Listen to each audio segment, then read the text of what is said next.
ایک صاحب سے میں نے کہا کہ جناب وہ 2000 ریال لگ گیا تو کیا کرنا ہے؟ کہنے کوئی مسئلہ نہیں، پاسپورٹ نواں بنوا لو، گنجائش ہے، یعنی ہر شے کا حل ہے۔ تو میں نے کہا یار اب عمرہ کرنے جاتے وقت بھی بندہ دھوکہ دے کے جائے، اللہ کے گھر جاتے وقت بھی اس طرح کی حرکت کرے، کیا حال ہو گیا؟ ہر چیز کا لوگوں نے حل نکال لیا، ہر چیز کا لوگوں نے سٹائل بنا لی۔ ایسا نہ کریں، یہ درست نہیں۔ احمد رفوگر کہنے لگا اس طرح سیوں گا کہ پھاڑنے والے کو بھی پتہ نہیں۔ ان کا پیسے لے یار تو سی دے۔ اس نے سی دی، اگلے شام ہی لا کے بچھا دیا گدا۔ تیسرے دن بادشاہ سلامت آئے، آ کے پہلی نظر گدے پہ ڈالی، اس نے بلایا سب ملازمین کو، کہا کس نے سیا ہے؟ کہا جناب کیا ہوا؟ کہا یہ پھٹا ہوا تھا۔ کس نے؟ کہا نہیں پھٹا ہی نہیں۔ وہ کہنے لگے بنو بات، میں خود پھاڑ کے گیا تھا، تو بتاؤ صحیح سیا کس نے ہے؟ کہا جناب آپ پھاڑ کے گئے تھے تو بتایا کیوں نہیں؟ فرمانے لگے اسی لیے تو بتایا نہیں تھا کہ تم خود تحقیق کر لو، بلاؤ بتاؤ سیا کس نے۔ تو بلا لیا، احمد رفوگر آ گیا۔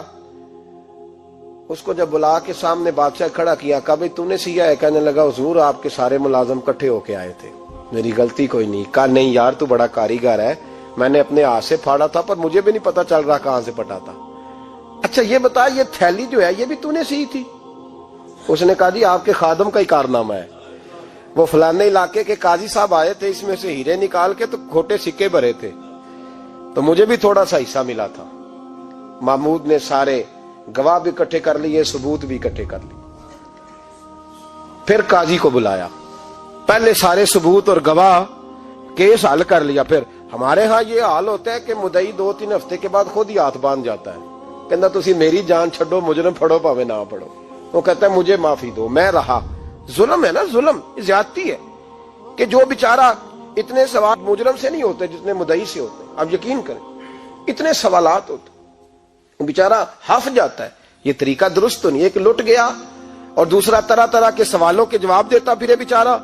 سارے ثبوت اکٹھے کر کے قاضی صاحب کو بلایا، تنہائی میں لے جا کے محمود غزنوی نے کہا قاضی صاحب آپ سے غلطی ہو گئی، غریب آدمی تھا، وہ لٹ گیا ہے، اس نے تو بڑی مشکل سے کچھ ہیرے جمع کیے تھے اور اس کی کل کائنات تھی، تو آپ اس کا مال اسے دے دیں، بات ختم۔ قاضی صاحب کہنے لگے آپ مجھ پہ الزام لگا رہے ہیں، سوال ہی نہیں پیدا ہوتا۔ آپ میری داڑھی دیکھیں، آپ میرا اعزاز دیکھیں، دنیا جانتی ہے میں اس کا۔ قاضی صاحب انسان بھول ہی جاتا ہے، بندہ بھول جاتا ہے، غلطی ہوگی، مال نے کہا نہیں سب۔ کہا میں تنہائی میں پوچھ رہا ہوں، میں اس وقت پوچھ رہا ہوں جب دوسرا موجود کوئی نہیں، آج توبہ کر لے، میں کچھ نہیں کہوں گا، تو میری زبان پہ اعتبار کر، تجھے پتا ہے میں جو کہتا ہوں اس پہ عمل بھی کرتا ہوں، باز آ جا۔ پر قاضی نے کہا نہیں میری غلطی کوئی نہیں۔ محمود نے پھر بڑے دربار میں بلا لیا، مجمع عام میں۔ مہلت کے دنوں میں جو توبہ کر لے وہ بچ جاتے ہیں، لیکن لوگ رسوائیوں کے دنوں میں پھر واپس لوٹتے ہیں اگلا گھر دیکھ کے، پھر حالات اور طرح کے ہو چکے ہوتے ہیں۔ جب بڑے دربار میں قاضی کو بلایا، بھائی تو مانتا ہے کہ نہیں؟ اس نے کہا نہیں۔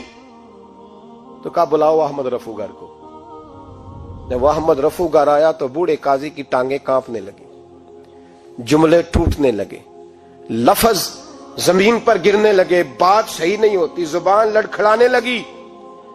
محمود کہنے لگے قاضی میں نے تجھے کہا تھا وہاں مان جا بات، اب بڑے دربار میں بول۔ تو جب قاضی صاحب کی گردن خود بخود جھک گئی تو دنیا سمجھ گئی، کہا نکل جا میرے دربار سے۔ محمود بولے نکل جا، اتنی تجھے عزت دی، اتنی بڑی تنخواہ دی، قاضی بنایا، اور یہ چھوٹی سی رقم کے لیے، تھوڑی سی رقم کے لیے تو بددیانت ہو گیا، چل چلا جا، نکل۔ قاضی دربار سے نکلا تو لوگ لعنتیں برسانے لگے۔ کل جو دکانیں چھوڑ کے سلوٹ کرنے آتے تھے وہ کہنے لگے اس کی عمر دیکھو، اس کے کام دیکھو، دیکھو اس نے کیا کیا۔ گھر گیا، بچے جن کے لیے پاپ کمایا تھا، جنہاں لی تو پاپ کمائے ہن کتھے نہیں ہو تیرے گھر دے، وہ بچے کہنے لگے ابا جی ہم تو سکول مدرسہ جانے کے قابل نہیں رہے، امید تھی کہ بیوی ساتھ دے گی۔ وہ کہنے لگی میں میکے کیسے جاؤں گی، گلی کی عورتیں طرح طرح کی باتیں بناتی ہیں۔ اور بھائی کامیابیوں کے بڑے سربراہ ہوتے ہیں، کوئی کامیاب ہو جائے تو سارے کہتے ہیں میری سپورٹ سے ہوا ہے، ناکامیاں ہمیشہ یتیم ہوتی ہیں، ناکامیوں کا کوئی سربراہ نہیں ہوتا۔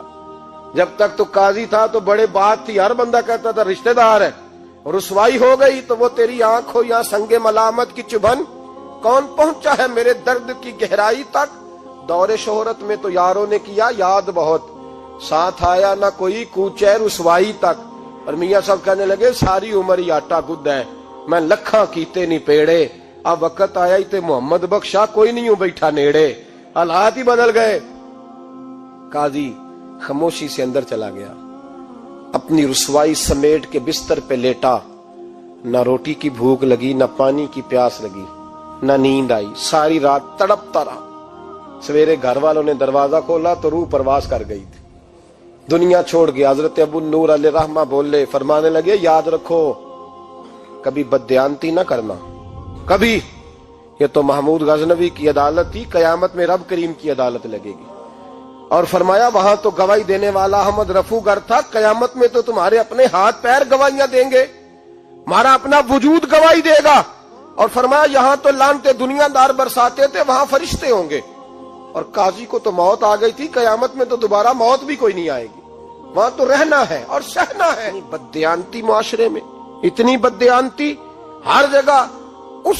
اس معاشرے کا بھی کچھ بنے گا جہاں دوائی بھی خالص نہ ملے، جہاں دوائی میں بھی بددیانتی ہو۔ لوگ اپنے بچے کو آکسفورڈ یونیورسٹی میں پڑھانے کے لیے غریبوں کے بچوں کے رگوں میں جو دوائی اتارے وہ بھی 2 نمبر۔